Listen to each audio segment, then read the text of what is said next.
Together, let us pray the fourth novena to St Brigid of Ireland.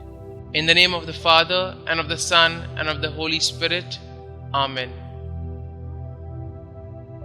Opening Prayer. O glorious St Brigid, patroness of Ireland and mother of the churches, protect the Irish Church and preserve the true faith in every Irish heart at home and abroad.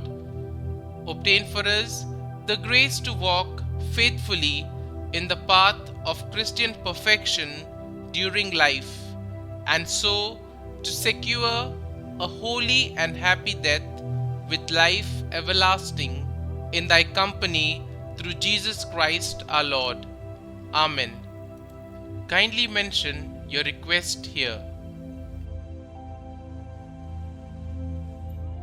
Our Father, who art in heaven, hallowed be thy name. Thy kingdom come, thy will be done, on earth as it is in heaven. Give us this day our daily bread, and forgive us our trespasses, as we forgive those who trespass against us. And lead us not into temptation, but deliver us from evil. Amen. Hail Mary, full of grace, the Lord is with you. Blessed are you amongst women, and blessed is the fruit of your womb, Jesus. Holy Mary, Mother of God, pray for us sinners now and at the hour of our death. Amen. The fourth day. Dear Lord, we thank you for giving us St. Brigid as an example of holiness.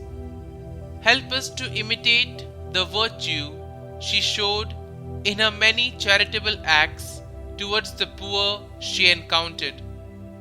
St. Brigid, you were known for your holiness from the time you were a small child. You were fond of caring for the poor and habitually gave alms to help care for them out of love for God. Please bring my petitions before God, whom you loved so ardently. It was an act of charity toward a poor beggar you encountered that helped bring about your freedom from slavery. When the Christian king saw your great charity, he convinced your father to free you. Pray for me that I may always seek to serve the poor around me. Pray that I may never miss the opportunity to practice charity in my life for the love of God. Saint Brigid, pray for us. Glory be to the Father, and to the Son, and to the Holy Spirit, as it was in the beginning, is now, and ever shall be, world without end. Amen.